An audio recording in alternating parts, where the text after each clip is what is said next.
Vous écoutez Europe 1, il est 11h30. Le journal de la santé avec Anne Le Gall. À la une de l'actualité, le drame dans un hôpital de Boulogne, près de Paris. Un homme a tué sa femme et s'est suicidé dans l'établissement. La colère qui monte encore chez les médecins. Certains ont l'intention de ne pas participer au dispositif d'astreinte pendant la grève de fin d'année. Et puis nous évoquerons ces mystérieux vols en série dans des centres d'échographie.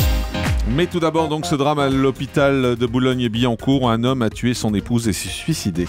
L'homme âgé de 84 ans a utilisé une arme à feu. Cela s'est passé hier matin à l'intérieur même de l'hôpital Ambroise Paré, dans la chambre de l'épouse qui était atteinte d'un cancer. Le couple avait déjà tenté de mettre fin à ses jours auparavant à l'aide de médicaments, mais ils avaient pu être secourus. Cette fois, le personnel qui n'a rien pu faire se trouve sous le choc. Écoutez le professeur Laurent Teillet qui dirige le service de gériatrie. Les collaborateurs étaient là et les soignants étaient là et c'est un événement extrêmement choquant. Enfin, l'hôpital est tout sauf un lieu où on attend ce genre d'événement. 2 ou 3 semaines auparavant, le couple avait été hospitalisé après effectivement une tentative de suicide. On avait laissé sortir l'époux du service et son épouse avait été gardée dans l'hôpital parce qu'elle nécessitait encore des soins hospitaliers. Le professeur Laurent Teillet avec Jean-Sébastien Soldaini. La colère monte entre le monde médical et Marisol Touraine. Alors que les généralistes, les spécialistes ainsi que SOS Médecins prévoient d'être en grève entre le 24 et le 31 décembre prochain pour dire non au projet de loi santé, certains médecins menacent même de ne pas participer au système de garde prévu pour les urgences. C'est ce qu'explique Mélanie Gomez d'Europe 1. En temps normal, en cas de grève, les médecins s'organisent pour assurer des gardes et ça sur la base du volontariat. Et bien là, pour protester, certains ont décidé de ne pas participer à ce dispositif d'astreinte minimale entre Noël et Jour de l'An. Du coup, dans plusieurs départements, les préfets préparent la riposte. Ils sont déjà en train d'organiser la possibilité de réquisitionner des médecins, comme l'explique le docteur Jean-Paul Ortiz, président du principal syndicat des médecins libéraux. Dans beaucoup d'endroits, dans beaucoup de spécialités, ce mouvement de mécontentement va jusqu'à l'arrêt de la permanence des soins et donc la nécessité d'être réquisitionné et de recevoir un ordre de réquisition par le préfet qui est amené par les gendarmes. Alors face aux gendarmes, justement, les médecins seront bien obligés d'obtempérer, mais cette situation montre avant tout l'ampleur de la tension qui règne entre les médecins et la ministre de la Santé.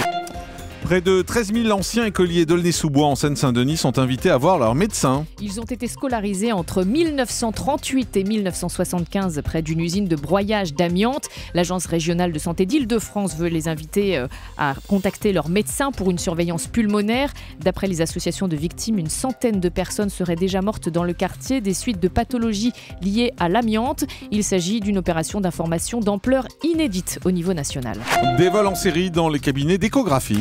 Oui, depuis le début de l'année, une cinquantaine d'échographes, qui sont donc ces appareils d'imagerie qui servent au suivi de grossesse, ont été volés en France. C'est 7 fois plus que l'an dernier. Les 2 derniers vols ont eu lieu la semaine dernière dans une clinique privée de la Loire. Chaque appareil vaut entre 70 000 et 100 000 euros. Les enquêteurs soupçonnent des bandes qui approvisionnent des filières de trafiquants sur le pourtour méditerranéen et en Europe de l'Est.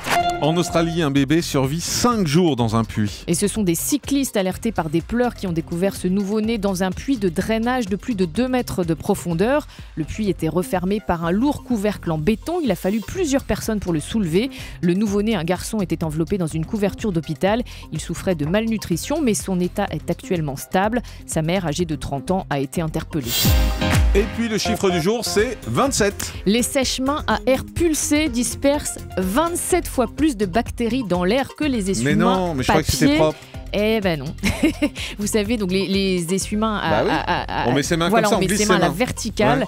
Des chercheurs de l'université de Leeds en Grande-Bretagne ont en effet fait des tests pour savoir de quelle façon les bactéries qui traîneraient sur des mains mal lavées pouvaient se répandre dans l'air. Et sans surprise, donc c'est avec les serviettes papier que la contamination est la moins forte. Devant les séchoirs classiques qui soufflent l'air vers le bas, eux sont 4 fois moins contaminants que les séchoirs à air pulsé qui sont donc les pires pour disperser les germes dans l'atmosphère. Docteur Kerzek, ça vous laisse sans voix, ça?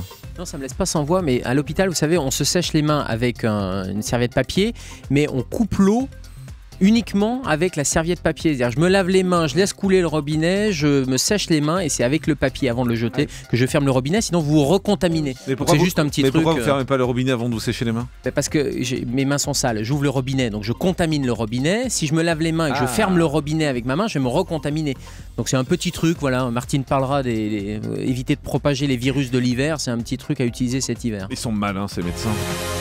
Europe 1. Le grand direct de la santé. Jean-Marc Morandini.